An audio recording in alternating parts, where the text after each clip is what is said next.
Hello and welcome everybody to the latest edition of the Buy Round Interview Show. Today we're joined by a fellow front rower, a man who is probably now more well known for his life after football. Thanks for joining us. I'm really interested to see where this conversation goes. I've got some of my own personal questions that have intrigued me for a number of years. Welcome, George Rose. Thanks for having me, mate. Mate, I appreciate you coming in. Very busy schedule. You got lots happening. A typical day for you is a bit of an unknown. We're going to get onto that a little bit later. But I want to start on your football career. Yep. Because looking back, you achieved so much. Like, you get a tag of this cult hero, but you played over 150 games. You won a Preston Campbell medal. You won a Premiership. You won a World Cup Challenge. Like, it's a great career within football. Yeah. Like, what was it like for you growing up and coming through the ranks, and how important was football to you as a youngster? Well, look, I played footy since the age of 4. My first game of footy, 4 years old. I was absolutely terrible, but just to get on the field and run around and play footy, I was a ball boy for every club that you know we were local to. I followed my brothers, my uncles, my father, watched everyone. You know, we'd go to footy all weekend. Our life was made of footy, and during the week we had our junior footy training, but we'd also go to Dad's footy training as well, and so we'd be there playing footy and non-stop. And so it's always been a part of me. It's always been something that I've loved playing and being around, and even now still love watching it and supporting it. But, you know, I was always, no matter what level it was going to be at, I was always going to be a rugby league player, and wherever I was living, I was always going to play. Yeah, so it comes from a place of love rather than I want to do this. It's like I'll play anywhere. Like whatever the standard is, I'm just going to play. Absolutely. Absolutely. You love a game of footy, no matter what the standard is. Yeah. I think I'm with you on that. I'm the same. Like, I would have, like, it was great to, in quotation marks, make it in the Super League and make it in the NRL, but I'd be playing Sunday League and doing a job, because you just, it's a feeling that's very difficult to match. Absolutely. Like, I don't want to go back there and play anymore. Nah. But when you're like in your 20s, it's just makes you feel alive almost. Yeah, and you know when you've had enough. Yeah.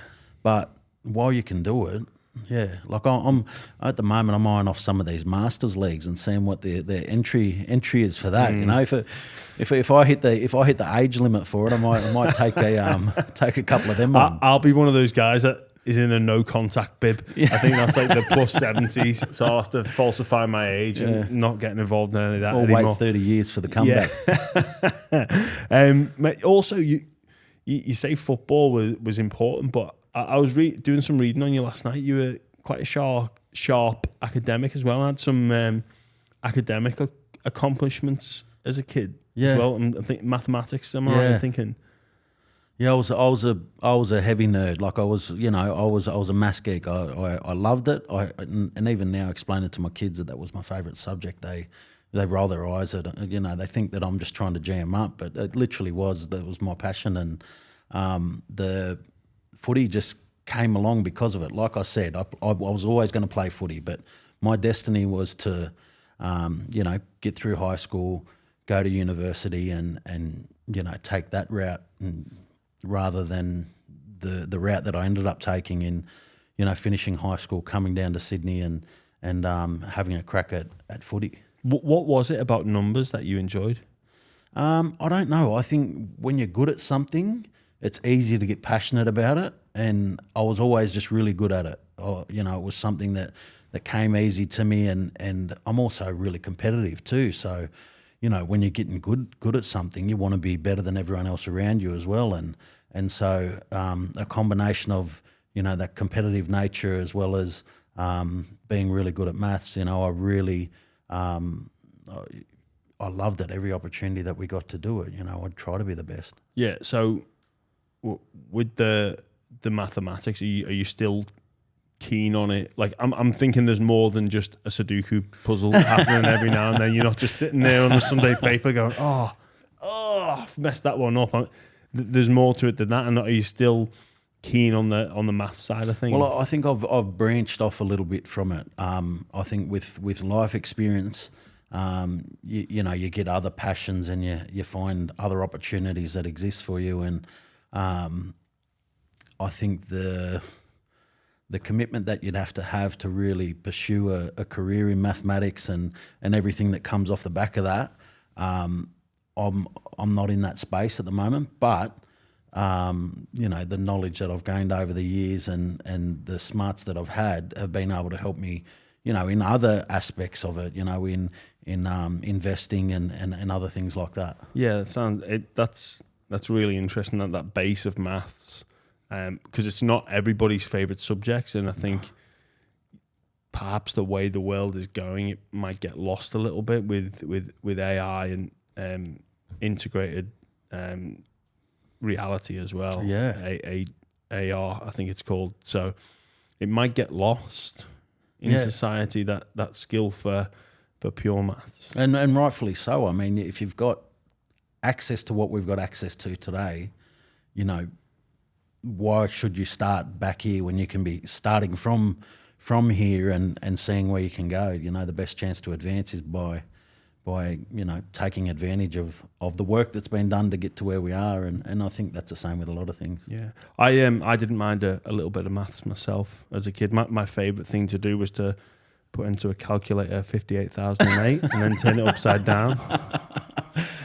That's a good one. That is a good one. Favourite trick. I was picturing it just then as you were saying it too. As a mathematician, you can see what it's... Picturing the calculator.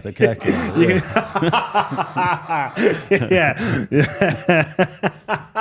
Anyway, mate, you made a real name for yourself coming through at Manly.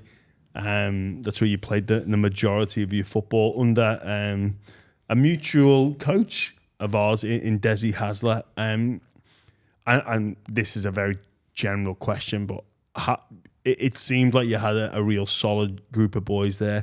I know what Desi was like. How do you look back on your memories there? Look, some of the best memories of my life. I think my time spent at Manly was my most enjoyable time of my career.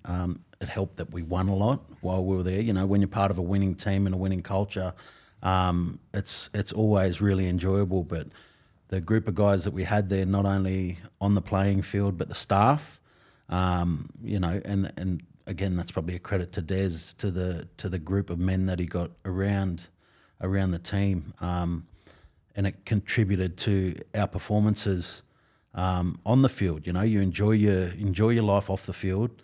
You're always going to play better on the field. Have you got any good Desi tales for us?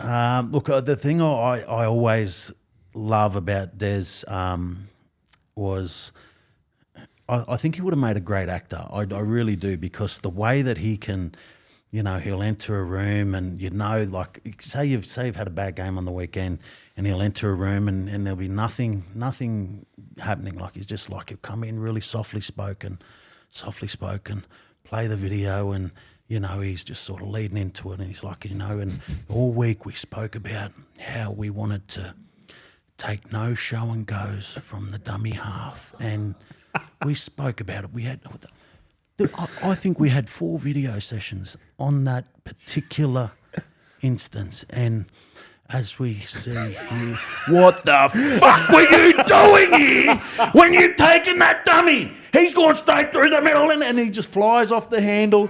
He's going bright red, his hair's going everywhere, and you just feel everyone in the room sink. And when you're the guy who was on the video, it's like, man, it's coming too. It's coming, so that it's building, and I just love how he was able to do that. That is a great impression of him. That is exactly how he used to be. Just that quiet demeanor, and then it's almost like we used to describe it as like you could. The kettle, one of those whistling kettles, yes, just on the stove, and you just and you'd be like, oh, what's going on here? And then it'd be like, oh, here he goes. And then, like, but I guess after a little bit, you'd just like, people are going, man, the laughs, and who'd look at who in the like someone would lean back. Oh, he's gonna go again. Yeah, it was fun times under him, but that is exactly what it was like. Mate, can I ask? Obviously, I'm assuming your proudest moment there, your greatest moment was that 2011 grand final victory. But then Des leaves. Like, so I was at the other club, but obviously I didn't know Des was coming at the time. I'd already signed, and the coach was, who knows. What was that like as a player to experience going through that? Yeah, look, it was weird. It was weird because, as you know, Desi had such a great knack of protecting the players and looking after the playing group and getting the best out of the group. And then off the back of, one of our highest moments, that sort of happened. And so it made for a really weird time and a weird year, I think probably the best thing that could have happened for us was the fact that we had such a strong playing group though as well. And again, a credit to Des and the staff for being able to build that. But there was a really strong culture within the team that helped us survive that period. And the disappointing part is that we had the team to be able to go back to back, during that time. And I think the following 2012, we didn't compete as good as we could have.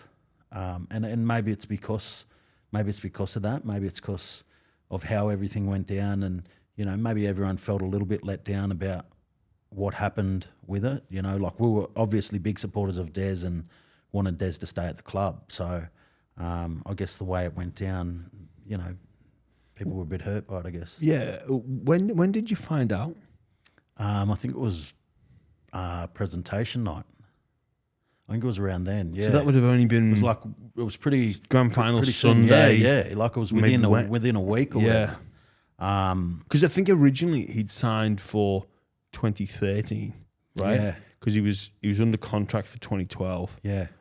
And then it was like, well, if he's going now. Like I think the hierarchy at Manly were like enough, but I still don't understand, why you wouldn't have kept him anyway. Like to me, it makes sense when something's working well, you do what you got to do to keep it working well. Yeah.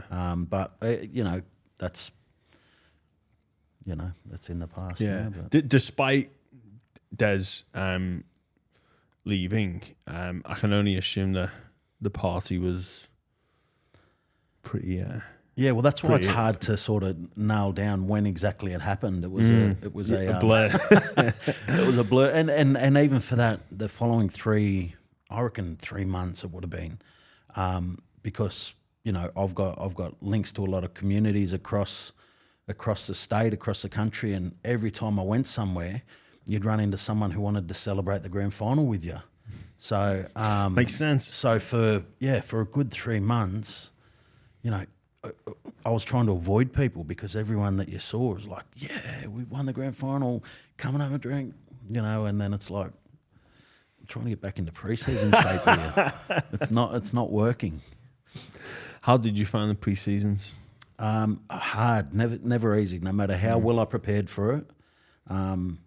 It was always hard, but it was also some of the best memories too. Some of the best painful memories are rugby league pre-seasons, and because I think no matter how fit you are, you're always going to push yourself to be better. So you don't get easy pre-seasons. People say, was that a harder pre-season or was that? There's no harder pre-seasons anywhere because there's no such thing as an easy one. Des used to push. Like I know he pushed us to our absolute limit. Yeah, and it's funny because the best and worst thing that happened with Des was sports science coming in. So he always wanted to, push the absolute most out of you. And when sports science stuff was coming around, he wanted to get on it and, you know, the GPS data and everything. But then he realised that he couldn't push us as hard as he wanted to, because now the data said this is when they've got to stop. And so we were cheering about that, but he was filthy. So he wanted to be advanced, but at the same time it gave us a bit of a reprieve. Did he ever take you for a few like of his own like gym sessions and like his own running drills? Like he used to have this thing, that the rope, where he'd like attach two like things that you'd put. They were like you know where they were from? They were from soccer, and the free kick, the wall. Yeah. So he had two of those, but there was like a rope marked. It was for like agility, and he'd attach this rope and used to run, jump over the rope underneath it, and just like, yes, no, I do remember that. Yeah. Like, geez, you're bringing up some bad memories here. That was like his drill. The sports science staff wanted nothing to do with it. He'd just bring it in, and then he'd take us for these shoulder weights. Yes. Like, he wouldn't let you put them down. I saw Mick Barney doing it the other day on Instagram. he was saying this was the hardest thing of my life, but at the same time, it also gave him some nice rocky boulders. So he was stoked about that. Yeah. The worst things that used to happen too was sometimes Donnie Singe would get sick, very rarely, but he'd miss a session, and then you'd come out and you're like, oh yeah, Donnie's got us for a bit of agility and whatever. You come out and Des is out there, Donnie's away today, and then you see his little rope set up the back, or his tackle bags flat out on the ground, and you know that you're just about to get absolutely fisted. One of the best we had him with is he used to do these like these grid drills where you go like all in like lines, and then you go up, across, down, up, across, down, all this sort of crap. And then what he had this grid painted on the hill at Belmont Oval. Oh my God.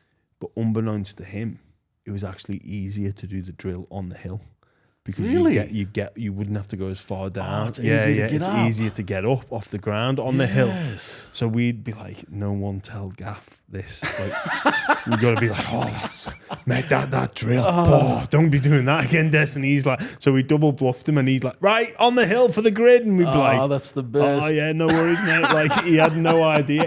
He's thinking it's going to be harder, but he didn't realise it was actually easier. So that's his own fault for not doing it himself to find out. Exactly. There you go. But yeah, he could torture a player. He could absolutely torture a player. Mate, it wasn't all highs for you, and I think the hardship set you up. You went through a broken leg and watched your team celebrate grand final. You know, you speak about the ecstasy and the ongoing party, and you know, you've got that ring and you'll have that for life. But what was that experience like, watching teammates, brothers, like that bond, the people that you're so close to?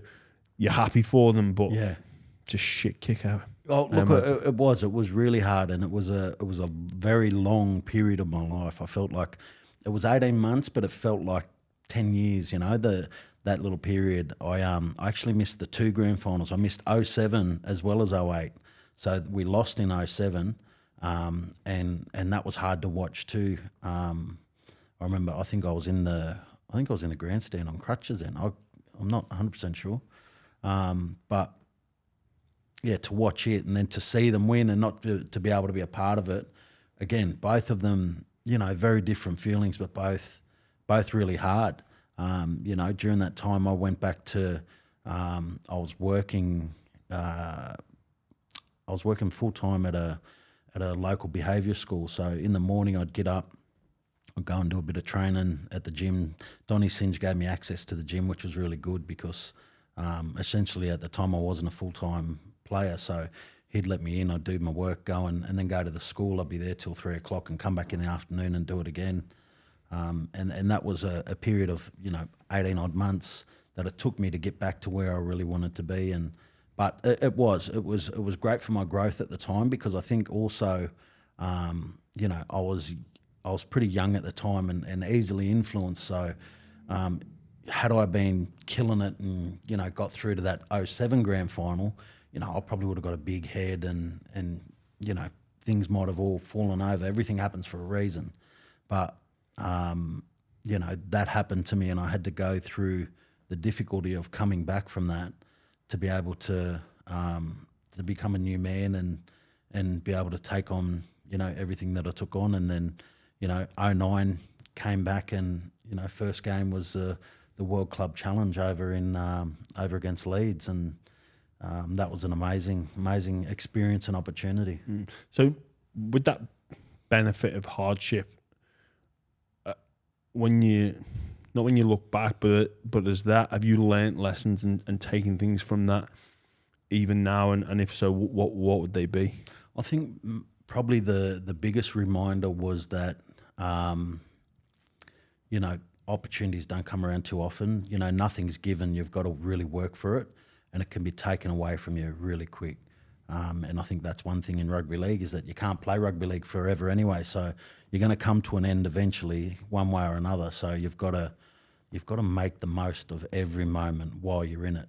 And I think that's one thing that we look at with, you know, in business now, is that we've got to make the most of these moments while we're enjoying them. You know, and I know we're going to talk about it later, but for work at the moment, you know, I had to travel to Las Vegas to be ringside for a fight night. Like, that was work, and you've got to enjoy that moment, because it won't last forever. It won't last forever. Well, but even on things like, so say you're piecing together this ideal fight, and then it falls over. It's not too dissimilar to, you know, you're thinking, I'm going to be making it, and then you break your leg. Yeah. It's like, shit. Yeah. But what do you do next? Yeah, well, we've got to be resilient. We've got to adapt. And that's the thing, is that, you know, probably another lesson that I learned then is that you've got to adapt. You've got to do what you've got to do to continue towards a goal. And whereas my goal prior to that injury was, you know, I was training full-time playing footy, whereas now I had to go and get a job, and I had to train outside of work hours to be able to get to that same goal. So I had to do it a lot harder, but there was still a process. So even now, if a fight falls over, yeah, we've got to do it a lot harder to get it done, but there's still a process that we can make it happen. We can adapt, and we've got really good partnerships, and we've got really good staff, and everybody knows what they've got to do to be able to get the job done. And keep turning up, right? We've just got to keep turning up. Just keep turning up. Keep turning up. Like, I think that's a big lesson for anyone out there that goes through that initial, like, oh, fuck, this has happened. Like, you know, strong people just keep turning up, and it's the best advice you can do. Is just, it's going to be tough, but you work through it, right? And then the outcomes will come. It's and it's different to not giving up, but keep turning up. I find that, like, some of the things I've learned through football, I imagine it's the same with you. Yeah. Well, I even remember it was one of the first running sessions that I had on the field, and Brent Kite, like, you know, the team's obviously training in the middle, and Brent Kite, he's a massive spaceman. He's you know, he throws out weird lines, weird quotes, but great guy. And I remember I was sort of, you know, I couldn't run properly, but I was trying to get the body moving, and Brent sort of yelled out, he's going, every long journey starts with a solitary step. And like, that was him just throwing something random at the time, and he wouldn't even remember saying it. But for me, it stuck. Like, I'm still remembering it now, 15 years later, because at the time I was hurting, like I was in a lot of pain, and, you know, I had a lot of doubters around me as to whether I'd get back. But it was a reminder that, you know, you just have to keep turning up, push through the pain, and you'll get to the outcome. How bad is it when you come back from a leg injury and you're like, I'll never run again. This is it. I'm done. Yeah. I remember I broke my leg, and we did like a running session in the pool. Yeah. And I was like nearly crying in the car, being like, I don't think I'll ever run again. Yeah. Like, I'm done. Yeah. And it's like, fucking hell, just keep going. Like, then the next day is not as bad. And then you finally, that first one in the field, and you're all excited, and you think, I've still got it. And then you do like 100 meters, and you're like, oh shit, this is so, like, fuck, what am I going to do? But it's crazy what the body's capable of doing in terms of like, you know, repair and recovery. Yeah. But like the mental battle is it's horrendous. And even when you're trying to be positive during the time, you're like, I missed doing Malcolm's. Yeah. I missed 400s. I promise I'll do every 400 every time. Yeah. Or you're on that rope machine and you're just going, I can't wait to fucking run. Or the grinder. Oh, what a travesty they are. They really are. So before we get into that, you went and did an infamous pre-season down in Melbourne, didn't you? Yes. Like, that's not to be glossed over. No. It was it was a very interesting time, and I'm glad that I got the opportunity to experience that, because Melbourne was a club that they were neck and neck with us at Manly for that whole era that I was there. They were a really strong club, and to see how they got to where they got to in a completely different method to how we did at Manly. That was a really cool experience. Painful, but cool. Yeah, I bet. Were you involved in the Battle of Brookvale? I was. Did that come up at all? Oh, of course. I mean, I was coming on for Darcy Lussick at the time. So Darcy had started the game, and I was just about to come on the field, and then he got into the stink, got sin bin, and I had to sit back down on the bench. So I missed out on probably a good 15 minutes of that game. I think I only ended up getting about 20 minutes because of it. So robbed. I'm still filthy at Darcy about that. And going down to Melbourne, we had genuine ill feelings towards them. And like I always said, like there was a couple of guys in that team where if I felt like if I ever walked into them in the street, I'd punch them in the face. Like that's how much I disliked them. Big hatred between the two teams. But you get to meet them, and they're like these real nice blokes, and real accommodating. And some of the guys that I hated the most were actually some of the best blokes in the club. So it was really difficult at first. I was squirming. Did that play on your mind when you went down there? Yeah, of course. I mean, I was even hesitant towards Bellyache at first because of it. Because like he was the head of the snake, and you saw his angry head, and he was always had something bad to say about the club before it, and but then to be in the club, he's one of the most caring men that you'll ever come across. A great coach, fantastic coach, and I really understood why they had the success that they did. Isn't it funny how we see our enemies? Yeah. Yet they're so similar. I know.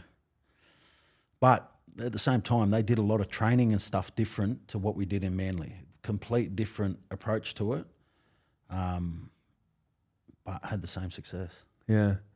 Well, it also shows there's more than one path you can take. Yeah. Like absolutely. What's good for the goose isn't good for the gander.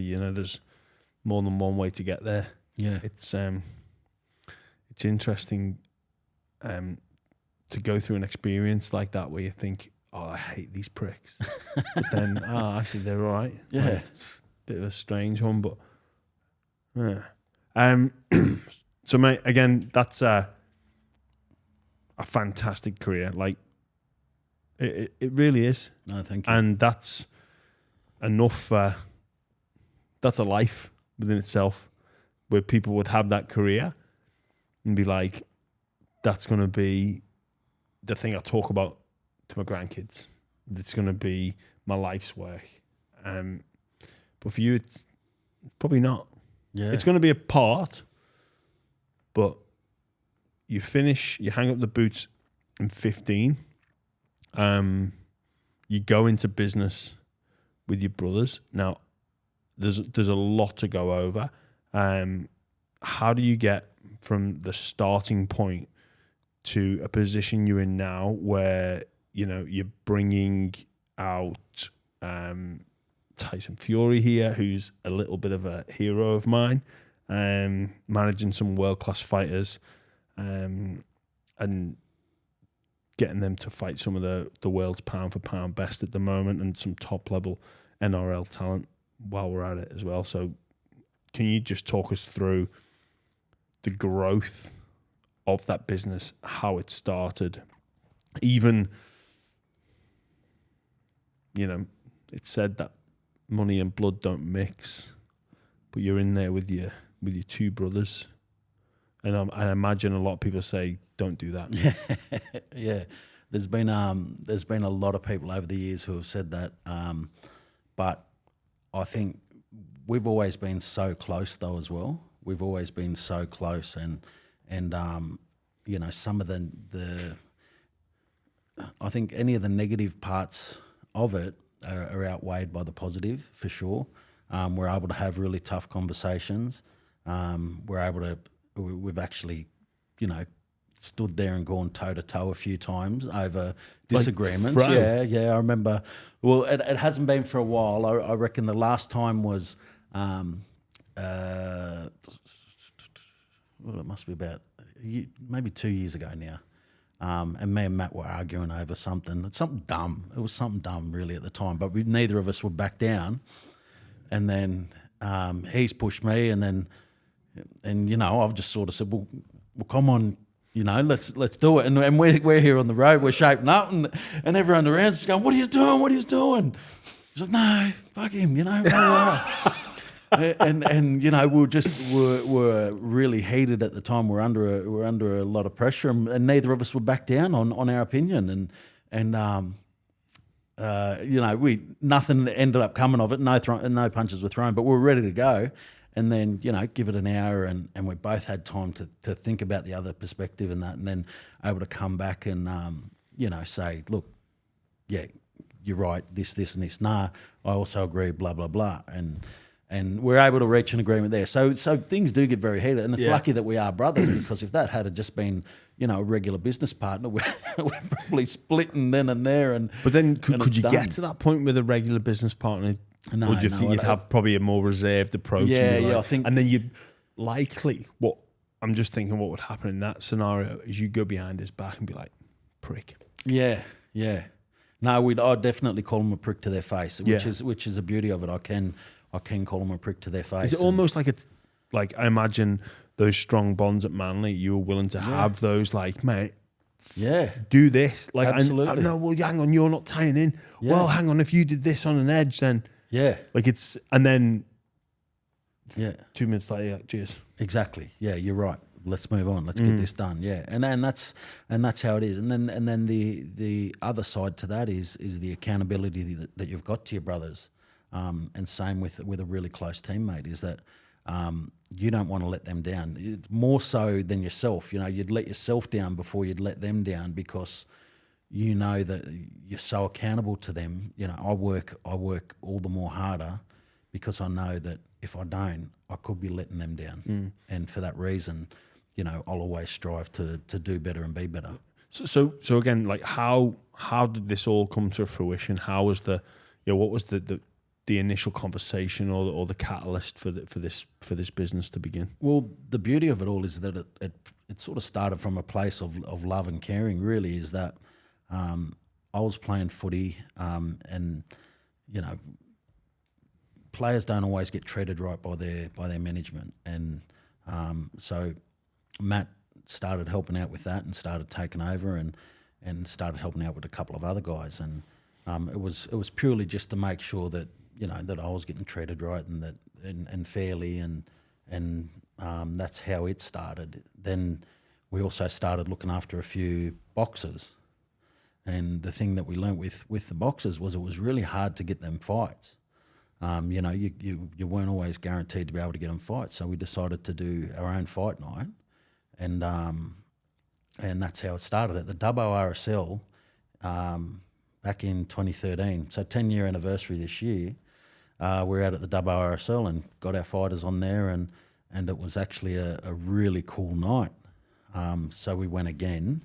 This time we moved up to the orange RSL, or the orange, what was it? Orange something, ex-services hall or something like that. And so same thing, it went really good.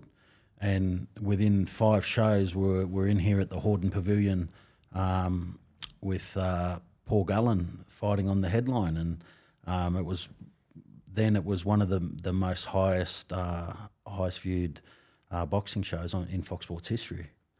And so we'd found a space that we were really good at, and we just kept going from there, just kept building. And I think with every show we're learning and building from there. So really, take the boxing or your playing career out of it. You see a problem and you find a solution.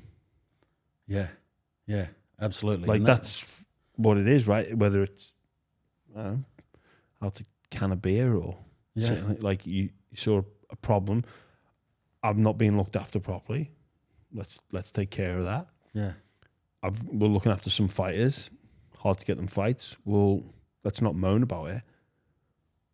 Let's put on our own show. Yeah, and a lot of the time, the thing that's stopping you from doing that is the unknown. You don't know any different. When you're coming into footy, everyone else is getting player managers. Oh, I've got to get a player manager. You know, oh, this guy's doing this, and this to me. Oh, I don't know any different. This must be how you're meant to get treated by your player manager. You don't realise that someone else can do it. That someone else can do it better. And same with the boxing. You know, I didn't know that we could put on shows. We're actually pretty good at it. Yeah, well, undoubtedly you are. You've certainly proved that with the politics of boxing. Like I like the heavyweights. I watch that quite keenly. Being a fan generally of the sport of boxing, something that I have so much admiration for.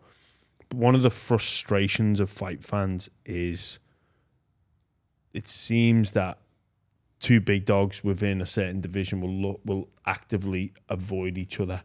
Yeah. And obviously the sport that we come from in terms of rugby league, well, you don't get a chance to dodge each other and build up reputations, protect the zero, protect the O, and have this like mega fight.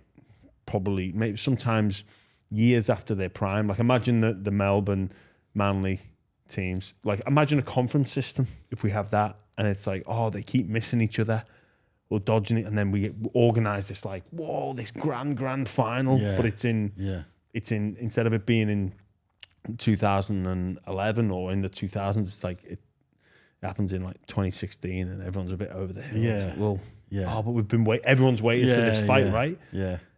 How have you find the negotiating your path through that? It seems like you're a very solutions based person and a solutions based organization, but those uncontrollable variables and I guess the culture of boxing, how do you navigate that? Yeah, look, it is. It's really hard. And I think for us personally, it's been building relationships for a number of years to get to a point where people trust us to be able to take a fight and know that there's opportunity still on the other side. Another thing that really worked in our favour was the COVID period. So during COVID, when a lot of international fighters weren't able to come in or a lot of people weren't able to travel out, all that was left was the strong domestic fights for us locally. So we were able to put on some really good, strong domestic fights because there was no other choice. You either take the fight and get the opportunity, get the payday, or you sit and wait. And the people who sat and wait missed out on a lot of opportunities. Now at the top, it's a lot different though too, because there's been this culture of protecting the O for a long time, and I think with everyone seeing what Floyd Mayweather was able to achieve, I don't know if there's that goal in the back of people's head that that's what they want to have as well. They want to go 50-0, and I don't think that's realistic though. And I do think that we are seeing that change now. We just saw Tank Davis take on Ryan Garcia the other week. That was a fight that has been touted as one of the groundbreaking fights where people were willing to put their O on the line when they're still young, hungry fighters, fighting at their best, fighting at their peak, and knowing that there's still opportunity for them on the other side. Now they've just announced the other day that Errol Spence and Terence Crawford will fight. Another great fight that has been talked about for years, and it was looking like it's a fight that could end up being one of them ones that got away, but they're now locked in to fight this year. So I think the I think the narrative is changing a little bit, and it's only going to be better for everyone if everyone takes that same approach, that take a big fight, take an exciting fight. Losing an exciting fight is not a bad thing. You can always fight again. You know, it's not the end of the world if you lose a big, exciting fight. Are fighters worried though about potentially their chin going? Look, I probably couldn't answer that. I think Like I think that it's doesn't something happen that in does discussion. it does happen. It does happen over time. Because if you get that, it's always said, like, once you get knocked out, like, it's easier to, it seems to happen more frequently. Yeah. And maybe they don't want to show that they can be, like, if you're an up and coming fighter, you've got this destiny ahead of you, but then you get knocked out off someone that you might want to put off, you lose all those big fights in the build up to that and those big paydays as well. Yeah. Well, I think the other thing too is that you've got an aura of invincibility to you as well when you're undefeated, and I think when someone shows the the code to unlock to be able to beat this person, sometimes then people aren't walking in with as much fear against that person as well. So. I think you see that with a few different guys. I think at the moment, people were starting to think that with Canelo, because Canelo, he loses to Bivol and suddenly, okay, maybe he is beatable, even though, he's a very impressive fighter. Bivol's a very impressive fighter. But I'd love to see, like at the moment with the heavyweights, there's the issue with who's going to fight and when it's going to happen. But I think the difference there as well is that the payday opportunity. So, I think everyone's waiting for the big fight first, and then once that's locked in, then they'll take the next one. But if you've got a chance to fight Tyson Fury in front of 80,000 people for tens of millions of dollars, you take that opportunity, and then you consider the next one down if that's not available. So maybe it's Tyson that everyone's waiting for. Because it's weird, isn't it? In boxing, with having you can have 4 heavyweight world champions.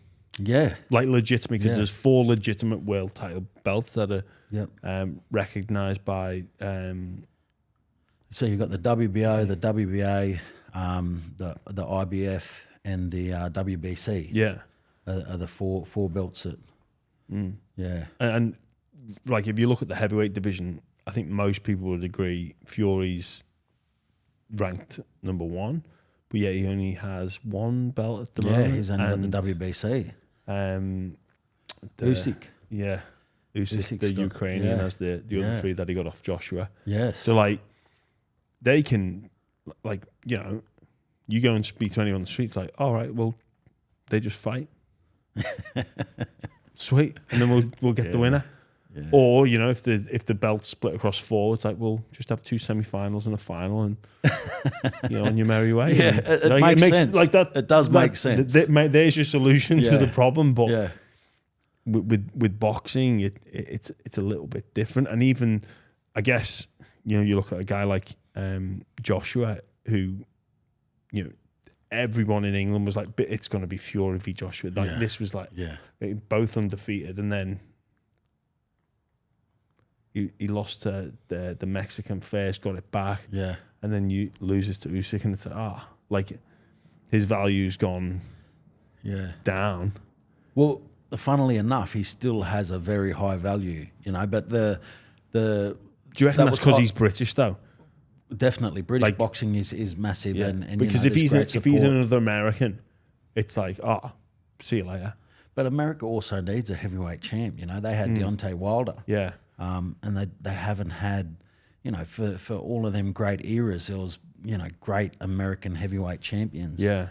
So they're hanging for one, and there's some great young guys coming through there at the moment that could be them guys in the future. But right now, it's the British that have control of that have had control of the heavyweight division, and like I said before about unlocking the key to beating someone. When AJ lost to Andy Ruiz, it was like, okay, he is beatable, because before that, beautiful man. specimen of a, and looked outstanding, looked amazing, fought great, but then, he lost a little bit of that aura because he looked, you realise he's beatable. And I think that's where he's at right now, is that people do see him as beatable plus a great payday. So people want that opportunity to fight AJ as well. Man, I just diverting a little bit just on Tyson Fury. Like, he just is just like the biggest knockabout bloke. Well, sorry, he portrays this image, but deep down, like, a bit of a joke.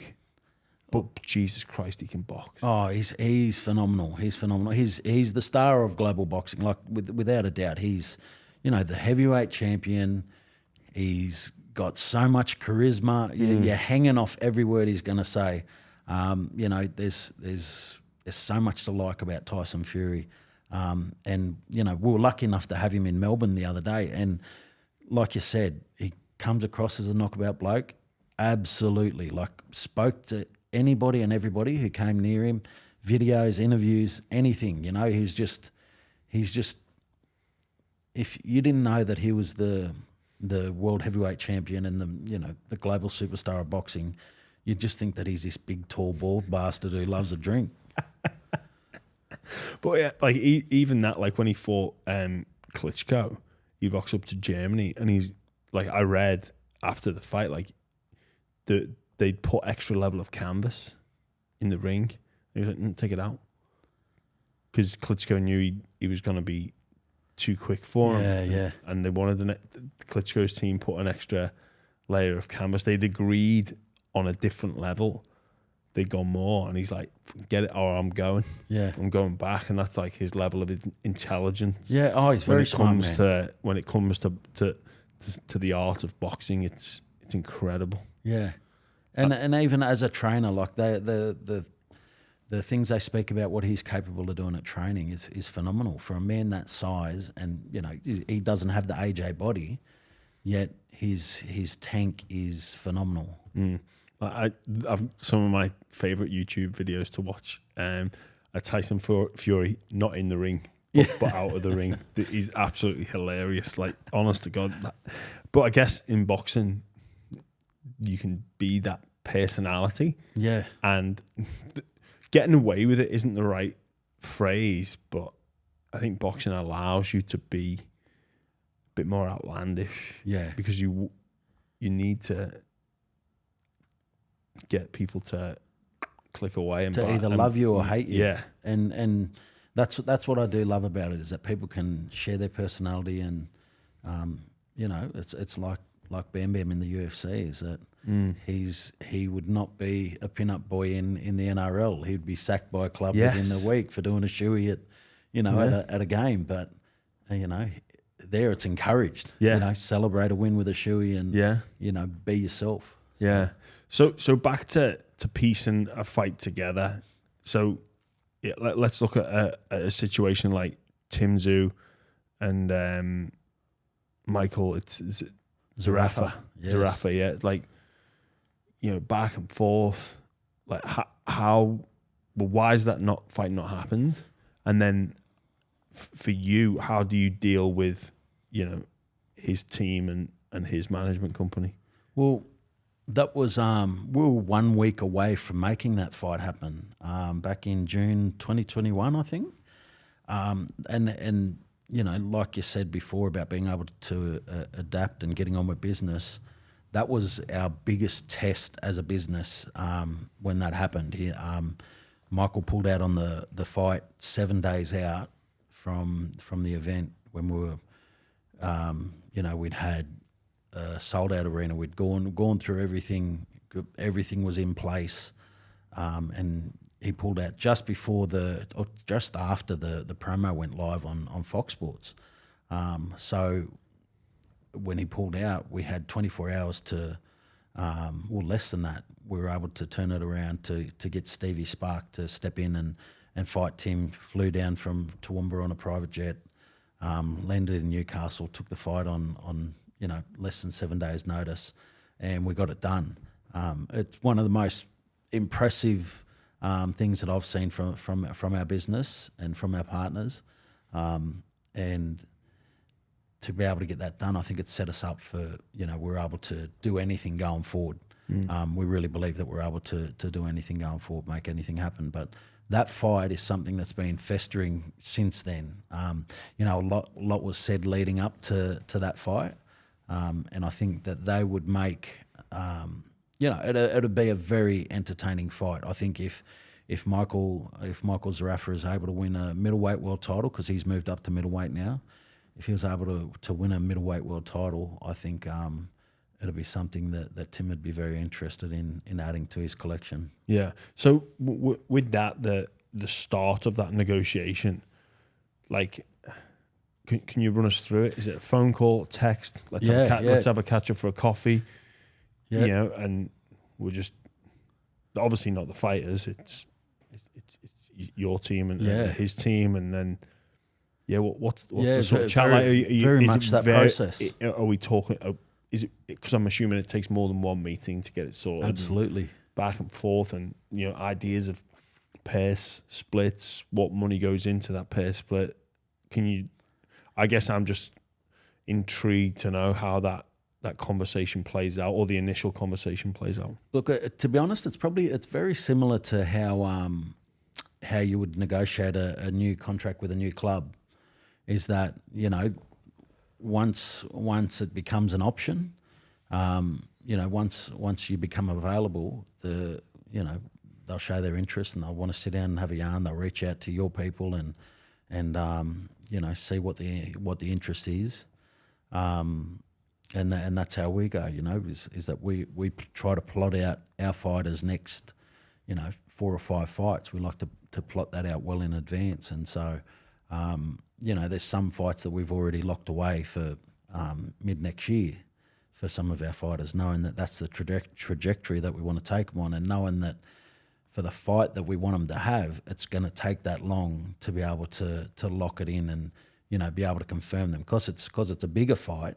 You need to get in early, and you really need to be able to lock it away, because the opportunity, it can pass by if you leave it too late, because we're not just operating in Australia. Unfortunately, there's a massive global market for boxing, and so opportunities exist outside of Australia for a lot of our really good fighters as well. So to be able to get some of them fights over the line, it does take a lot of negotiation, a lot of chat, and sometimes a lot more give from our side than we would like to give up. But you've got to weigh up the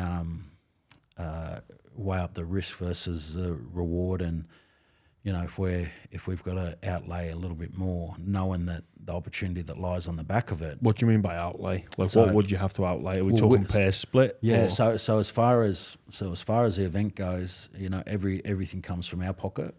So we cover everything that you see from the from the event, the ring, the fighters. Every fighter there is paid from our pocket. So we have to cover that expense. We have to take that risk in putting on the event, and then hoping that we get a return in the end. And so again, like when you're negotiating a footy contract, is that a club might say that, hey, I think you're worth X amount, but you're like, nah, there's no way I'm going there for anything less than double X. So will you generally, if you want to bring a fighter into your card, you'll say, I'll give you this to fight this person? Yeah. Do they want to know what the other person's getting as well? Not always. I mean, funnily enough, like, people might think that boxers are a little bit more crazy than footballers or any other athlete, but boxers are the most disciplined athletes in sport. Like, what they've got to eat and drink, and the lifestyle and diet that they've got to follow is so strict. So for them, when it comes down to that side of things as well, they're very clear on what they're not so much focused on what the other person's getting. It's more so on on what they're going to get for themselves and the opportunity that lies in it for themselves as well. So the fight that they'll take, it needs to, one, be worth their value, what they think they're worth, and the other is what's the opportunity that lies for them on the other side of it. If I fight James Graham, where's that going to take me? Am I just doing it for the money, or am I doing it because I'm going to get a better ranking? And sometimes, fighters have to take that. And when you're a really red hot young star on the way up, whoever your promoter or manager is, they usually have to take a bit of a hit in getting you good fights, because the people who have got to fight against you, they're saying, no, I'm not doing that for anything, less than this. He's, knowing that there's a really good chance that they could lose against this guy because he's a red hot young prospect. Yeah. So that makes it hard for us in building a fighter. So often when we're building a fighter, we might not see a cent of that for a number of years. A lot will go into investing into that fighter to make them the star that they deserve to be. But you hope that in the end they become everything they're destined to be. Yeah. It's funny that, because we often just see boxers and we'd know, the top 5 in each sort of division, but then you've got all these other guys as well. Some of them just in it, and they know that they've got to fight the up and comer, and they're probably going to get like the chances of winning are 0, and they just accept that role, or very long odds.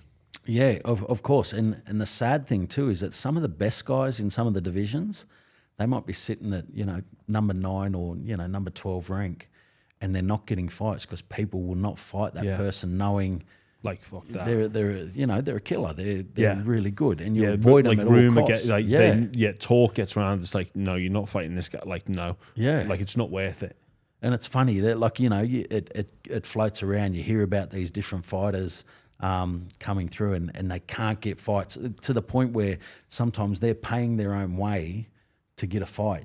Rather than being paid to get it. Some of these great international fighters, some of them have had to pay their way to, because no one wants to touch them. Because no one wants a bar of them. And then when you see people coming up, I remember hearing stories about Triple G when Triple G was coming through, and people were vacating the division and moving out because it was just a fight that you didn't want. And he was like this little unknown guy coming through, and that's the risk of it too, right? So if you're gonna, like we said before, if you're gonna lose in a big fight, you want to do it against a big star and get your big payday. If that could be your last payday, like with an NRL contract, if you can get your last big contract, and it's at a crappy club, you'll take it. Yeah, but you don't want to go there in your prime. Like, yeah, because then you're ruined for later. Mate, just on that with boxers, obviously, like again, I come from that world of. You sign for X amount of dollars over X amount of years, it gets paid monthly, and that pay is guaranteed through injury. COVID threw a bit of a spanner in the works, but that was an extreme, very, very extreme example. But most of the time, the overwhelming majority of the time, the player will receive their contract in full, even if they get moved on. So if you sign a ridiculous deal on $1 million a year, you're not playing at that value, you go to another club, you still get that contract honoured. Your original club has to, will often pay you for you to leave. But with boxers, it's very much different, right? Well, sorry, I'm assuming it's very much different. So you might have this fight, you're waiting on, you've got your maybe a percentage of the pay-per-view coming in, but you've got your guaranteed lock, and then you get injured, or the opposite fighter gets it, your opponent get injured. How does it work for them, and how do they manage that, I guess, insecurity, if it's there at all? Yeah, and this is probably the hardest thing with the fight game, is that you do get paid per fight, but you can also secure your own sponsors and everything from that. So there's a lot more freedom and flexibility with sponsorships than there is in other sports. And the guys who seem to perform the best are the guys who have a really good team around them. So they've got a really good trainer who gets the best out of them. They've got a good manager who's able to secure them enough sponsorships to be able to focus on their craft. And then, they've got their promoter who gets them the fights that create the opportunities and give them the payday there as well. But as far as they'll get paid for their fight, but to be able to keep the kitty ticking over, they need to have the support of some really good sponsors, and usually that comes from having a good manager that looks after you and helps you secure them. Yeah, and just would they look and go, hey mate, we're going to give you X amount a month? Because if we just go, here's your sponsorship, the checks come in, or whatever, or your fight passes come in, or your pay-per-view money's come in, here you go, all your next fight's in 9 months, but then you get it, you break your hand in practice, and then you've got to wait another 9. Yeah, it's a big turnaround between fights, and like we try to keep most of our guys really active, because I feel like active fighters are the best fighters as well. You're in the best shape, and you perform the best, I think, when you're active, especially when you're young. But unlike footy, a loss or a bad performance, you've got a week to turn that around in footy, and you get over it really quick. You can come back out next week and have a blinder. Even if you come out and have 2 bad games in a row, that's 2 weeks of your life. The third week, you can turn it all around and be back on top of the world. In the fight game, it could be 6 to 12 months before your next fight. So, some guys like to fight really regularly. I'd encourage young guys to fight every 3 months, keep turning it around and keep getting back in and doing it. But that's the same thing, is that you've got that guaranteed income coming in then every couple of months as well. And the more you fight, the more your sponsors and all of your supporters are going to enjoy it as well too, because you have to build your own fan base. Like a club builds their memberships, you've got to build your fan base, because as a professional, as an individual, you've got to become your own entity, and you've got to really build that yourself. And so that's where your personality has to come through. And like I said, whether they love you or hate you, they're going to tune into you. The more people tune in, the more you can attract as for sponsors and opportunities. Would a lot of those up and coming, when they're first starting out in the fight game, would a lot of them have regular jobs as well and be professional fighters? And then they've got to make that decision, or their manager might be saying, hey mate, time for you to go all in on this. Yeah, absolutely. And most of them do hold down other jobs. I think that's important to know that, because I guess some people might just think, he's just doing it for, or he or she is just doing it for some quid. But no. Well, I mean, the ideal one for a lot of them is if they can have a job at their gym, their boxing gym. If they can work there, then that helps out big time, because you're around it all day. You can train. You can schedule your training in around it. But a lot of guys have 9 to 5s to get them going, because paydays are very different.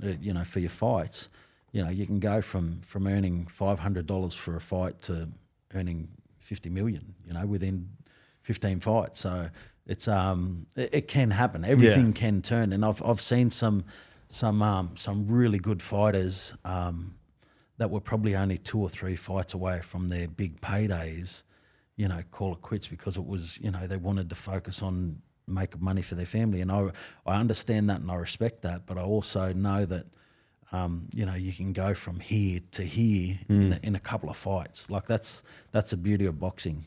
On the flip side of that, do you ever have those tough conversations where you're like, you got to stop?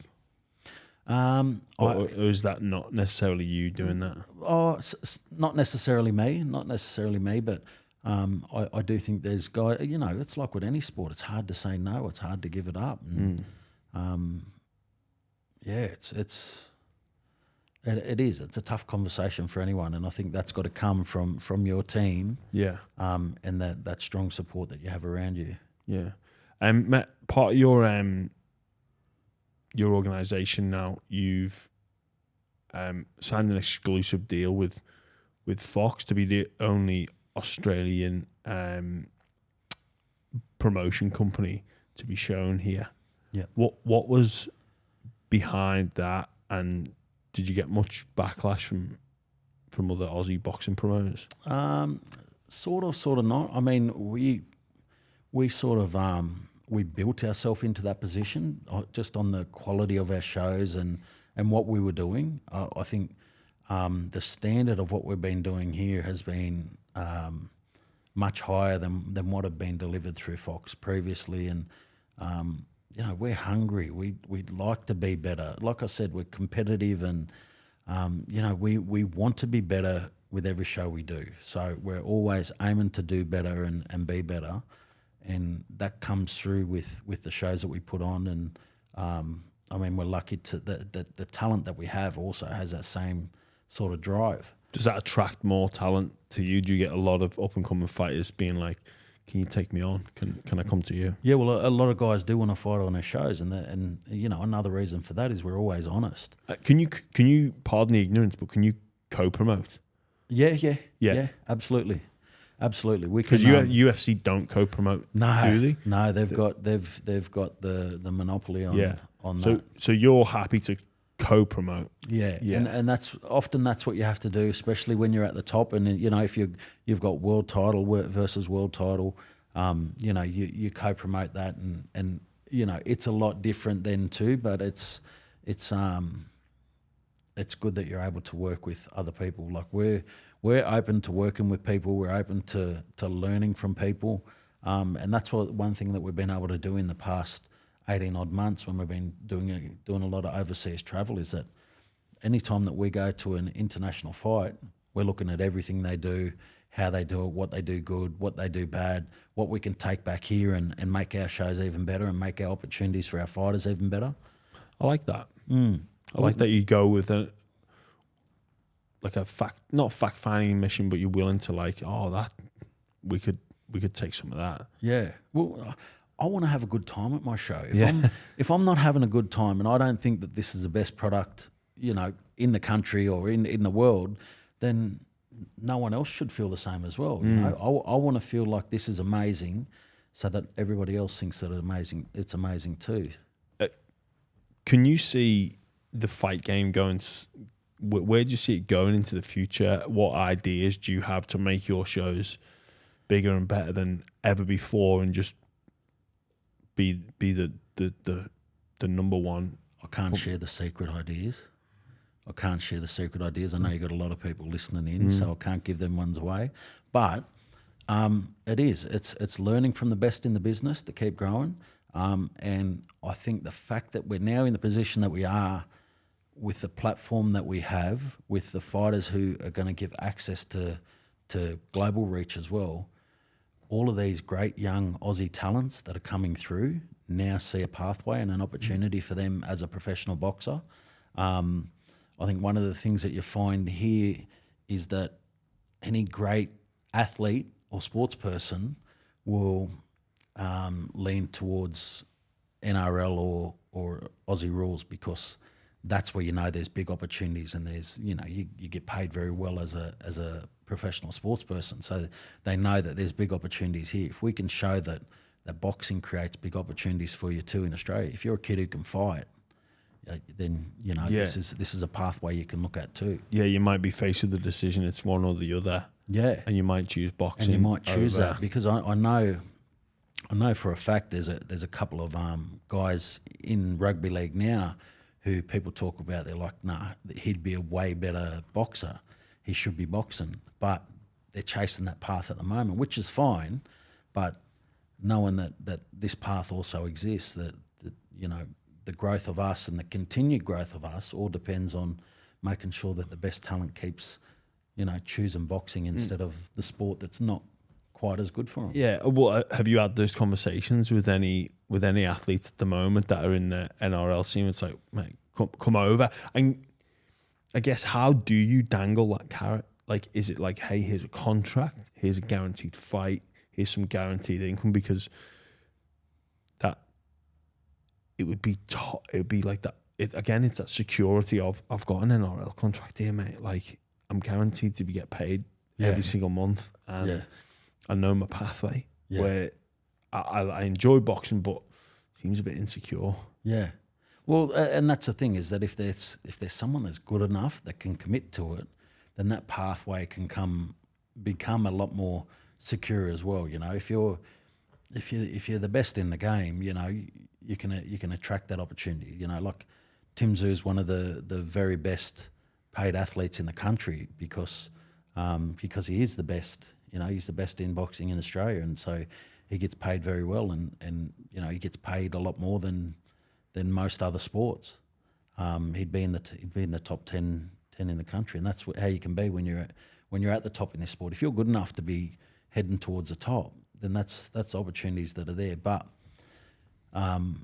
you know, there's also a lot of other fighters who aren't quite there, but they still make a good income just based on their activity. Yeah, I guess it's kind of that risk as well of, like, you know, you play a tough sport in rugby league and you pay a price for that later on, but the reality of being a boxing professional is, I imagine, well, it's quite clear it's not everyone's cup of tea, is it? Like, it's no, definitely hard. not. Like, but you can get straight to the top a lot quicker, and you can get out. You know, you can get to the top and get out and enjoy your life. Yeah. But you know, just like with footy, your footy career can end pretty quick, and pretty unexpected as well. It's a short lifespan, so I think, you know, as a young person, you sort of make that decision on, you know, what am I going to make the most of? I've got this body that's capable of doing great things. Do I push it to the limit, or what do I do? Yeah, I'll come back to some of that NRL stuff in a bit. I just want to ask you about dealing with the. You spoke about how the UFC almost have that monopoly. How do you find working with them? Obviously, you can't co-promote, and they've lost a couple of fighters or not had the opportunity to have a couple of fighters on their cards. I remember Fedor Emelianenko, the one of the heavyweight, greats, like he couldn't. His company were like, nah, we co-promote or nothing. The UFC held their ground. Now, if they're going to hold their ground with him, that's it. It shows where they're at. Yeah. But for you as this, you know, big brand in Australia, but going over to the UFC, how are they to deal with for you as this, you know? They're look, they're good and bad. Like, I've got nothing but respect for them as a business, what they've done for that sport. You know, like I said, they've got a monopoly on it, and they do a great job of their show. They've grown so much. I remember I used to watch it back in the day, like on a VHS. I used to watch Tank Abbott. It was like UFC 6 or something like that there. So that's going... That was like the tournament style, wasn't it? Yeah, I remember and it was that. sort of open weight. But Tank Abbott was this big dude who just come out and just throw bombs. One boxing glove, boxing glove, like one normal fist. Yeah, brilliant. So it was crazy to see where they're at now. Is they put on such a good spectacle, and it's one of the, like I said, with the fact finding missions to Vegas and everywhere else, it's an opportunity to see what they do really well, and there's so many things they do great as far as the show goes. But I know with are we talking the show itself? Are we talking the promotion? Are we talking everything? Like everything, the overall experience for the fan, the overall experience for the viewer watching at home. Yeah, and then and I guess even for the fighters too, what they do for their fighters. Right. Okay. They do some things really good, and then they do other things that they can, because they are the top dog. Some of the thing. I mean, you see a lot of fighters complaining about what they're paid from the UFC. But at the same time, they also get paid really well when you're doing really well with the UFC. So I was lucky enough to go to Orlando with Bam Bam for his last fight there, and he let us jump in the corner for him. After it, he said we're one and done because he lost the fight. He lost it pretty quick, and he'd been on a pretty good run leading up to then, but he lost really quick, and he said, no, you're never coming in my corner ever again. But it was a cool experience to be able to be there with him and look at their processes of what they do, everything. And I just wish he got the win. Yeah. I'm interested to see where you take your shows. I can see a bit of a twinkle in your eye. Oh, mate, there's there's a lot of twinkles. We've got big plans. You lot of ideas come. Like, do you do not? It's not like R&D, like research and development, but because it's funny. Like, I even think of rugby league, right? And you time travel back to the mid-'80s and say, oh, right, imagine coming to this stadium and there's a huge TV and every single try, right, that is scored is going to be reviewed on this huge TV that's sent back to this bunker thing. You go, what? No way. And now we've become accustomed to that. Yeah. And it's funny how culture changes and experience and expectation of everybody in society changes. So I'm just look, it's one of the big things that we had to do coming into boxing is that while we've had some stars in Australian boxing, the experience has never been, something that's been worked on for the fans to bring a fan group along and keep building the sport. So that's one of our big things that we wanted to do is we wanted to change the sport. We wanted to change how people perceive boxing and participating in a boxing event. So, some of the feedback that we get that I do quite enjoy sometimes is, people say, oh, that's the best thing that I've ever been to. The last time I went to a boxing event, it was this and this, and we're sitting here, and they talk about all the bad things they experienced, but they talk about ours as a show and as something that felt like, as an actual total package and a total event. Yeah, and they enjoy the whole experience from the first fight through to the last, everything in between. Yeah, the from music, walking in the door, the dancing. Yeah. Well, I've noticed even that, I'm over Sweet Caroline at a fight. It still gets the people going. I know it does, but when you throw 10 pints into people, just throw Sweet Caroline on for the 10th time. And it's like, that is part of, and I get it. I do get it. It does my fucking head in. But you got to keep providing opportunities. You know?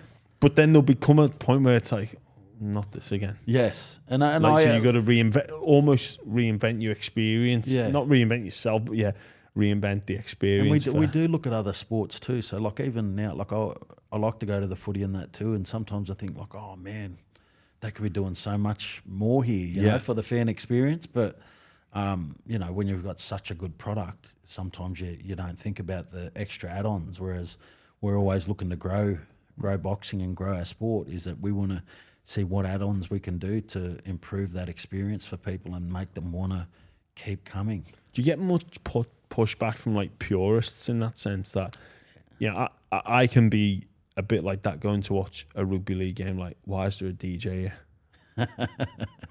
You go to Allianz and you've got this DJ and you're like, what?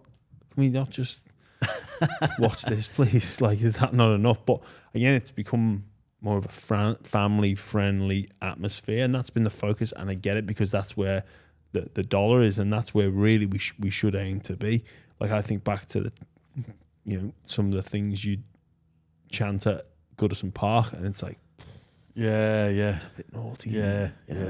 It's crazy as a fan. You think you can say anything, but now I've read that certain chants are banned, and it's like, oh, I didn't realise that was even you didn't realise what you were saying. You're just going with the flow kind of thing. Is there much pushback and with boxing as a sport, but it's very core. It's hard to envisage it being a family-friendly event, but is it more leaning towards that, or is that more the show style of thing? It's for the viewers at home to watch. The show is family friendly, definitely. It's still boxing. It's still men in a ring, men and women in a ring. Punching each other. So it's how you feel about that and how your family feels about that. But we do get a lot of kids come along with their families. There's a lot of kids in boxing, so it is open. We do leave it open for that opportunity, but ideally, our market is sort of 18 to plus. But the main pushback that we get from purists is probably with some of the fights that we'll choose to put on. The purists of they'll look at someone's amateur pedigree into their professional pedigree, and we like to put on the fights that people want to see. And so if someone wants to see a couple of rugby league boys get in and throw down, we'll put it on. But it's never taken well by the purists. But at the same time, we've also got the best boxing talent in Australia on the same card. Yeah, so you not co-promote, but you look after both sides of that there. Yeah, and it is always a tricky one because you upset some people by having a rugby league fight on there or a YouTube or an AFL type fight. But at the same time, you pick up a few extra eyeballs to watch this superstar that you've got on the come up, who people are going to love. They just need the opportunity to see him. Do you have to have those conversations, or do you just say, look, we just take it on the chin. Yeah, just take it on the chin. If I'll still will always try to put on the most entertaining or exciting fight. If it is going to be a non, boxing purist type fight, I'll try to pick one that I'm actually going to enjoy watching as well.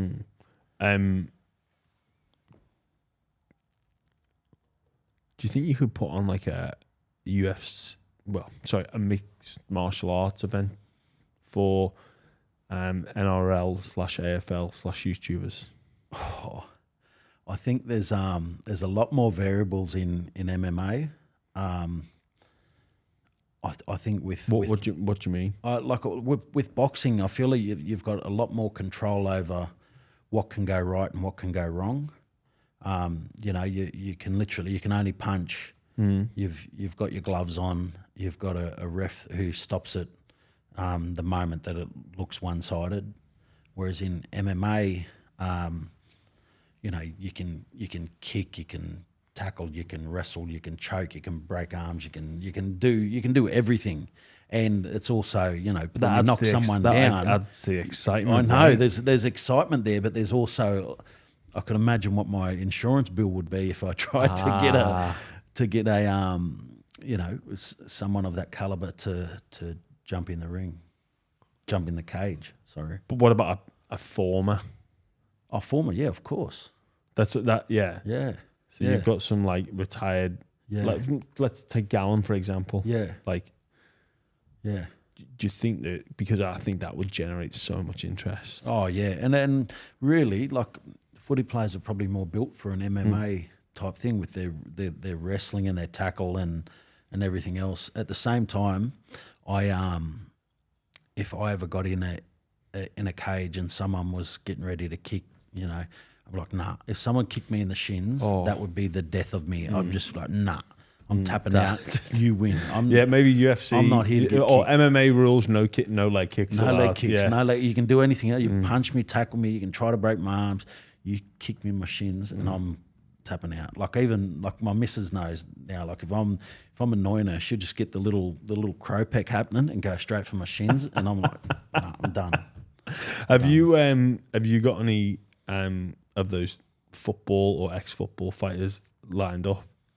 Ready to? Do you get a lot of approaches? As well? Absolutely. And whenever we do one, I love watching my phone blow up after it, because you get your current footy guys or your past footy guys even that'll be blowing up the phone. It's like, no, I would have smashed him. Get me a fight. Get me a fight. And I always get drunk phone calls too. Yeah, whenever they're on the piss and they're talking about fights. Like, oh no, I could beat this bloke. Ring George. Yeah. Tell him I want to fight him. Get me a fight in October. I want to fight him. Have any of those come to fruition, those drunk phone calls? Hey, you know what? Maybe that is a way to go, to like look for another market. Drink 10 schooners and then fight. No.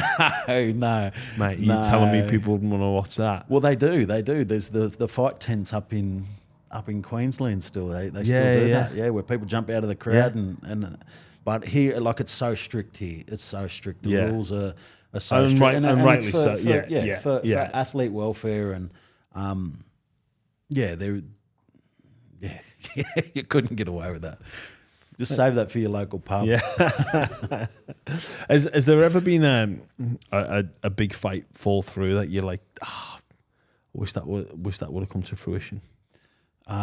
For us or well, in general? for you, yeah, for us, the Zuza Rafa fight, it was going to be massive. It was going to be really good, and it was a shame that it fell through.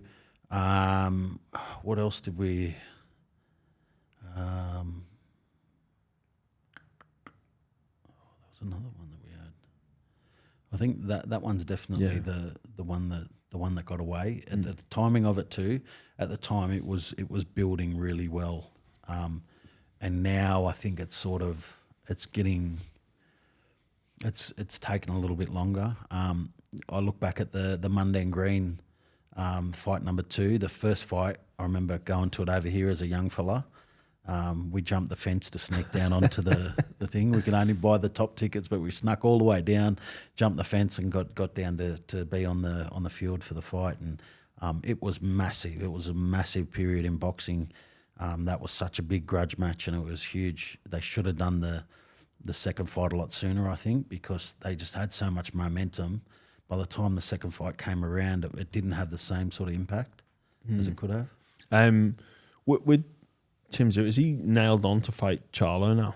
Is that confirmed? Yes, but he has to win his next fight. In a couple of weeks, yeah, and then June 18 on the Gold Coast, he's got to win that, and then Charlo's done, and that'll be for undisputed. Yeah, that's but when before September 30 is it's been mandated before September 30. I guess I forgot to go over this. Is another level of complexity with boxing. Yes, is mandates. Yes, you can fight for a compulsory shot at the a mandatory shot at the title, and then am I right in thinking that people have been paid not to take their mandatory? Yes, because they want to go and chase this like legacy fight. Yeah, that happens, right? It happens a lot. Yeah, where you win the mandatory position. Yeah, but then the IBA, the WBA will sanction it, but then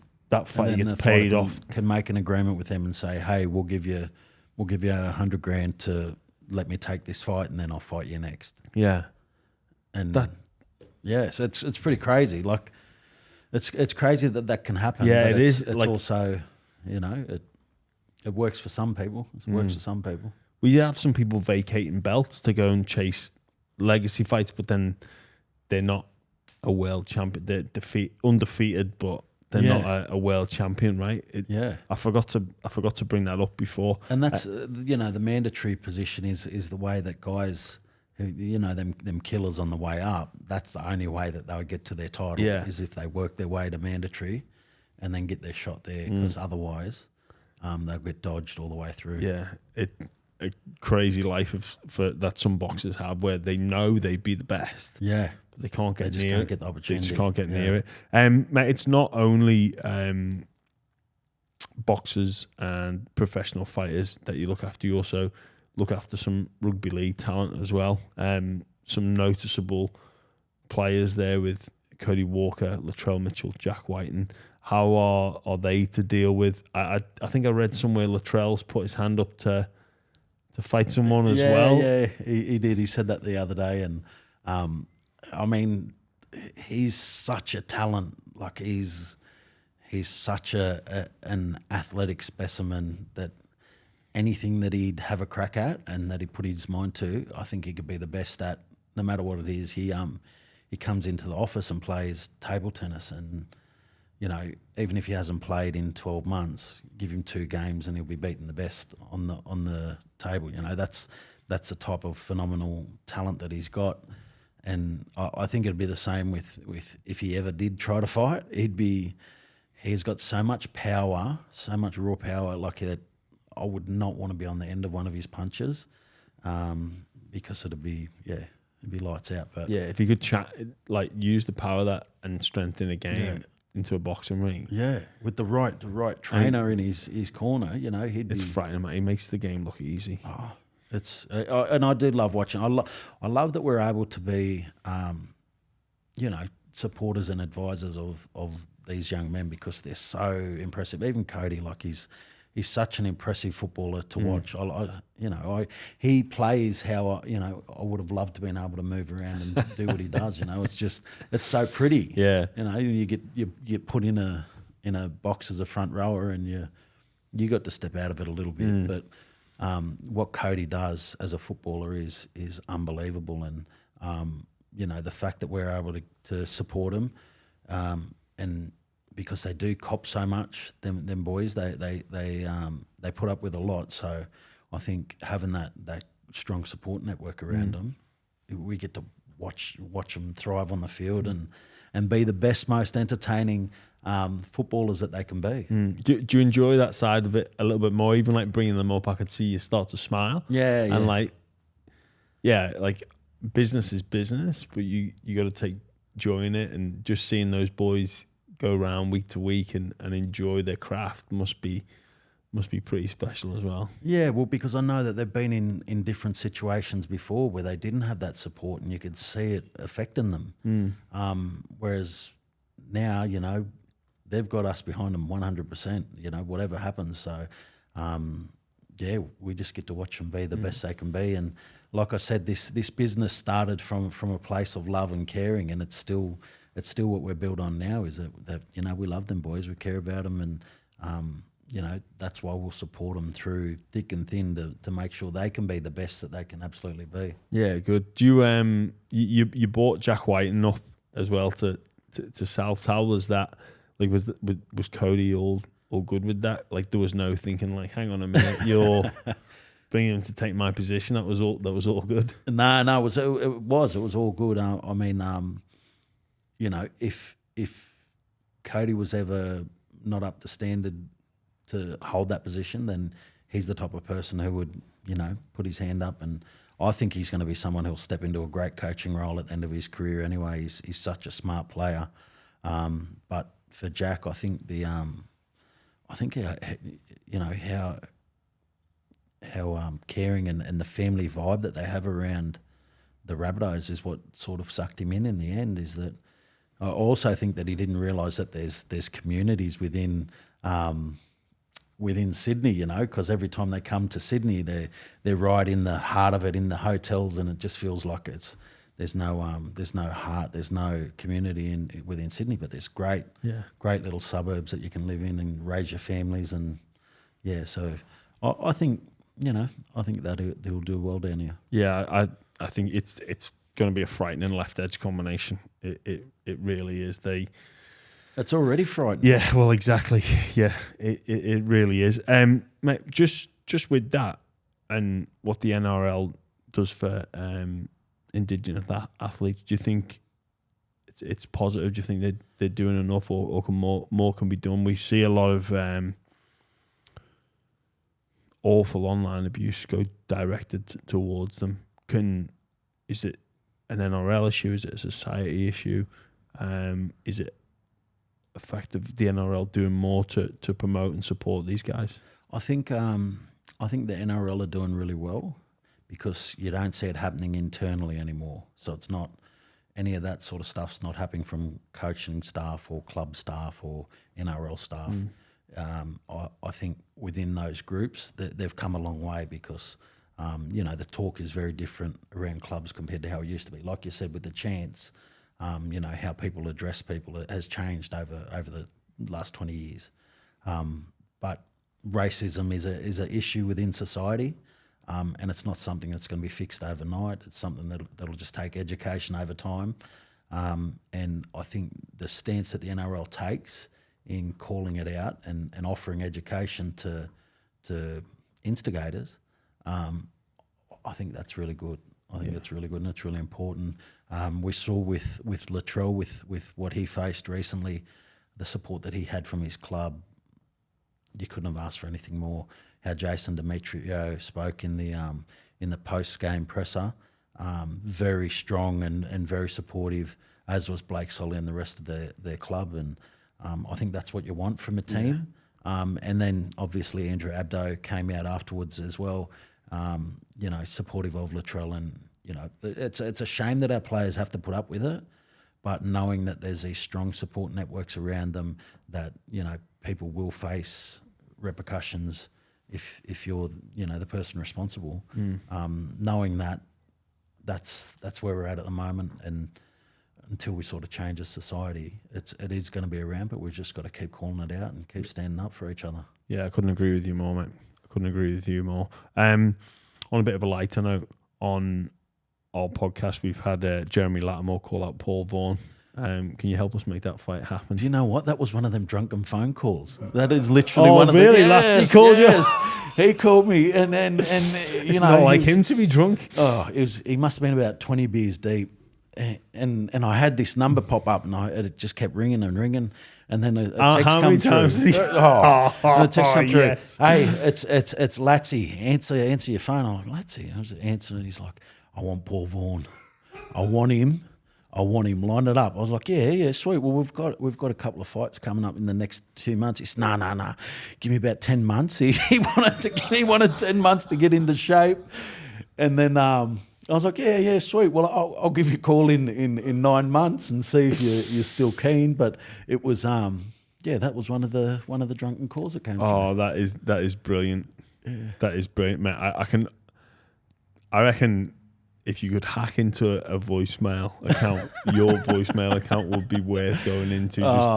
Just you should play them or release them one by one on some YouTube channel or something. I reckon there's definitely a sponsor there. That's and like, hello, you've reached the voicemail of George Rose. Please be advised that this voicemail will go live on YouTube. I fucking want him. Oh, mate, it'd be brilliant. What about any other events? Are you looking as a business to expand, or you just sort of juggling things at the moment? Where are you going?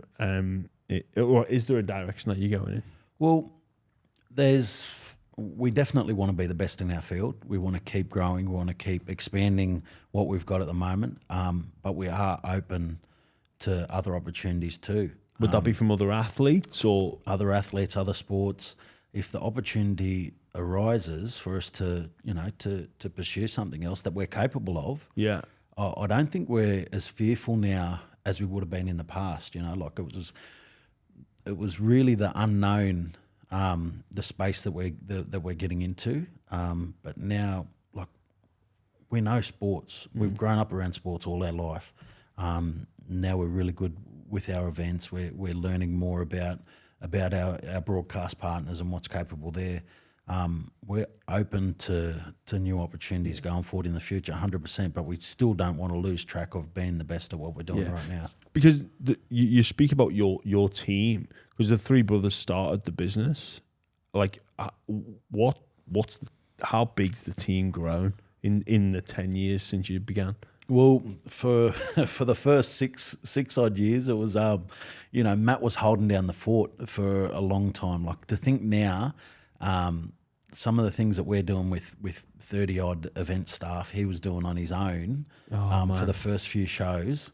I think it makes me give a lot more respect to him and what he did in them early days. I am really appreciative of what he's built for us right now. So at the moment we've got about 10 full-time staff. Coming into event week, we run off about 30, and then we've got all of our subcontractors as well to help get the job done. But our contractors are fantastic as well. We've got great relationships with them, and that's why we're able to turn things around on a dime whenever we have to. I was going to ask you, do you get nervous on fight night? I do. Think back, like try and compare it to football game week. Like, yeah. Do you know what I mean? Yeah, like, you're not just going there to watch a fight. Yeah. It's probably what's your show more than technically do you know what I'm saying? Yeah. Like not.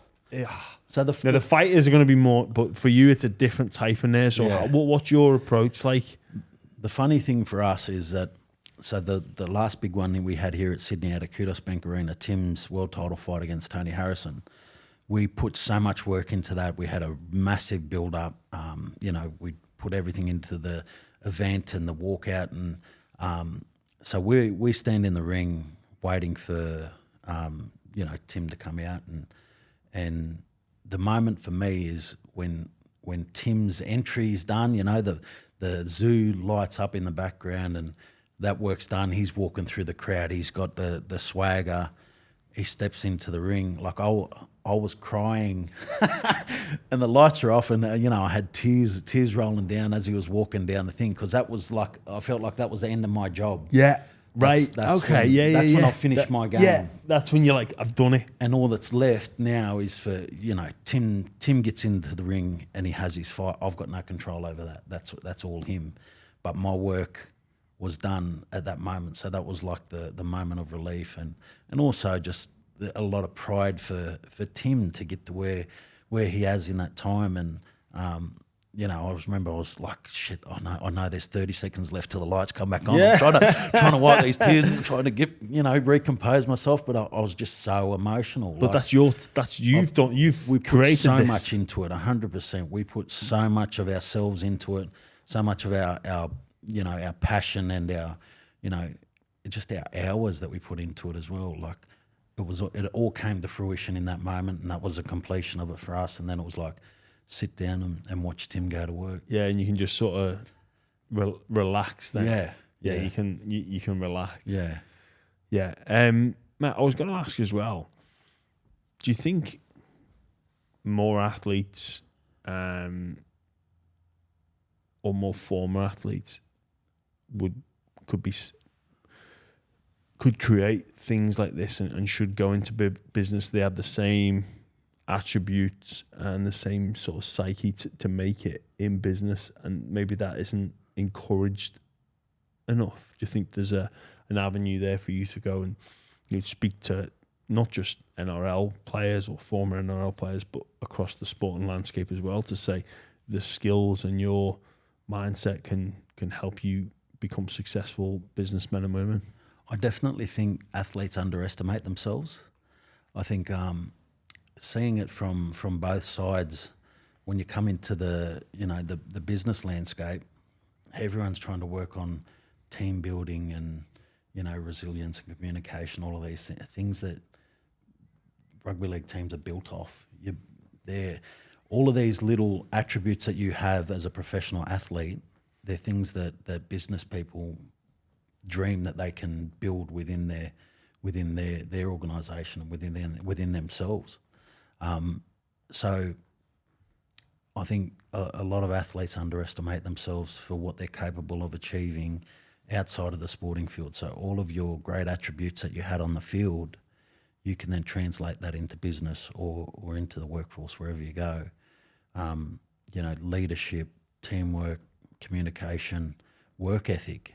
I mean, what you do as a professional athlete, it's a massive strain on the body, so and the mind. So to know that you're capable of that can be translated over into business. You've just got to find your avenue that you're passionate about, and put that same passion into your next step.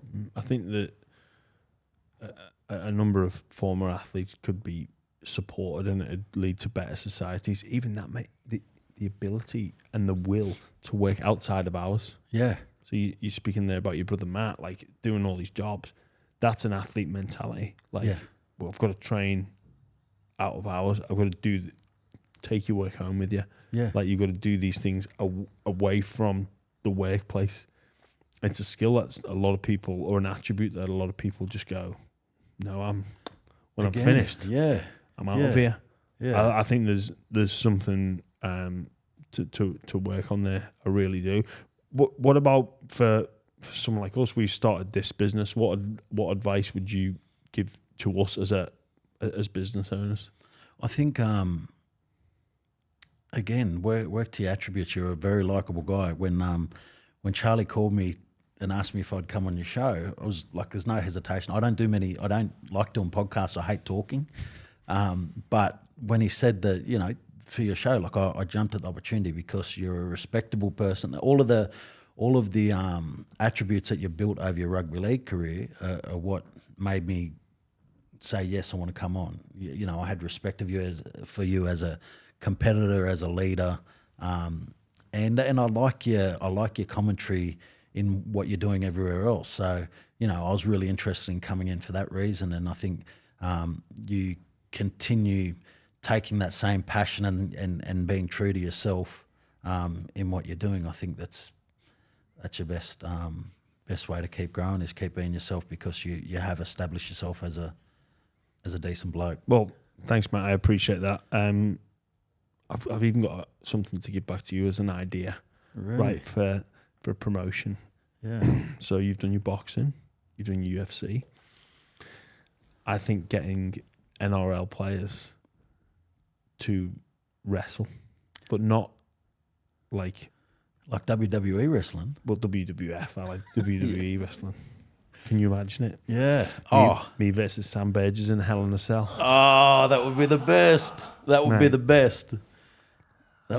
Yeah. Did you ever watch? Did you used to watch? 100%. If you think Undertaker versus Mankind was the best Hell in a Cell you've ever seen, me and Sam could put on a show way better than that. We'd be coming through the ceiling.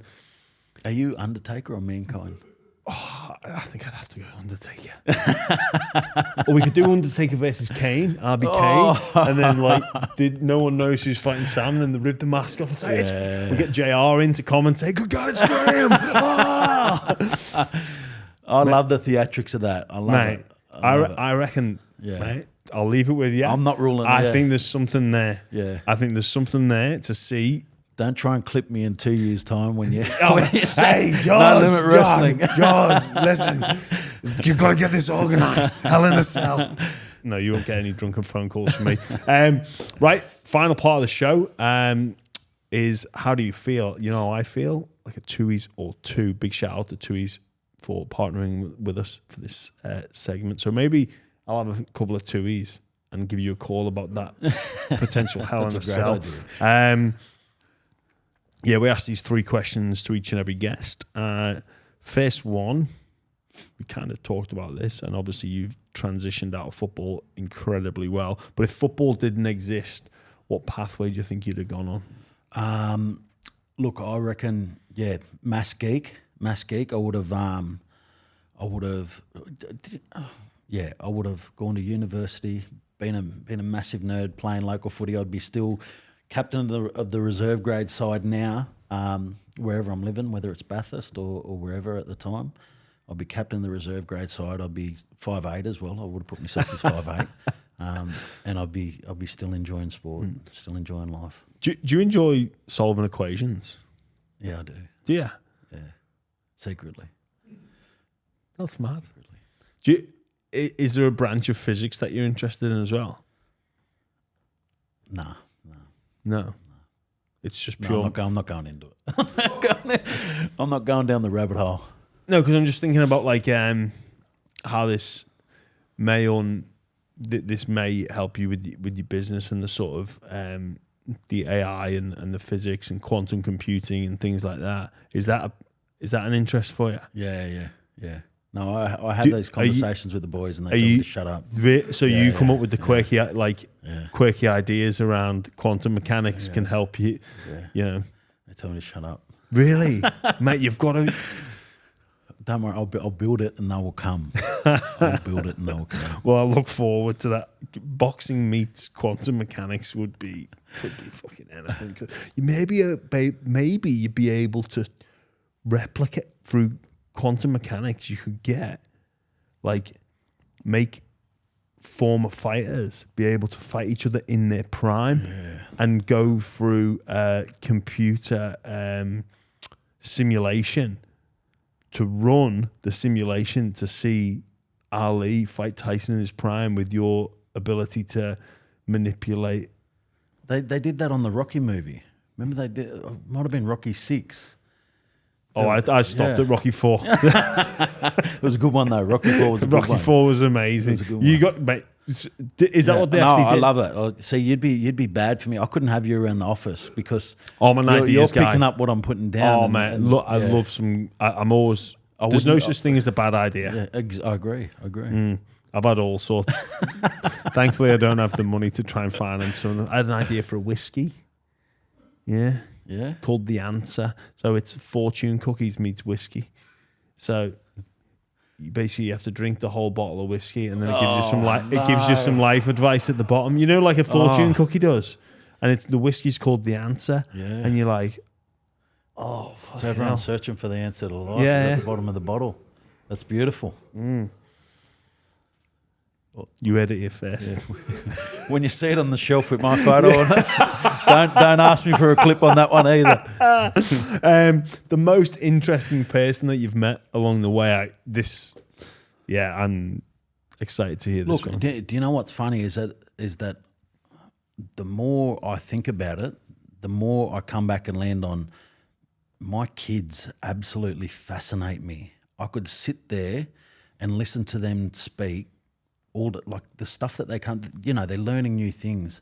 The things they come out with absolutely fascinates me. And I think no matter the most interesting person I've ever met in my life, it still wouldn't fascinate me as much as my kids do with what they come out with. How old are your kids? They're 8 and 6. 8 and 6, yeah. I've got 7 and 5. Yeah, yeah. Like you said, like their little brains, and you're like, what the? Yeah. It fascinates me.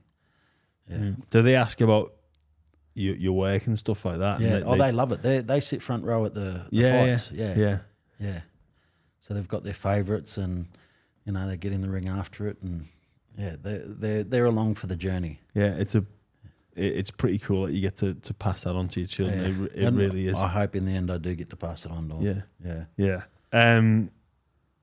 Last question is a sliding doors moment where you maybe look and think, what if the other situation or the other or a different choice had been made and where that would have led you to? I think we touched on this one a little bit too. My decision to sign with Manly. So I was here at the Roosters. I'd had 2 years at the Roosters, and it come to that time that contract time. Had the offers on the table. I had quite a few offers on the table, which was really, really good. And I could have stayed. I could have chose a better money offer, or the guaranteed opportunity to play first grade with Manly. And I made the decision then to go with Manly. And I think quite often the club that you choose or the club that you're at, it also builds your own character and creates you as well. And so my decision then to go with Manly, it made me Gorgeous George. I became Gorgeous George. I became a premiership winner, and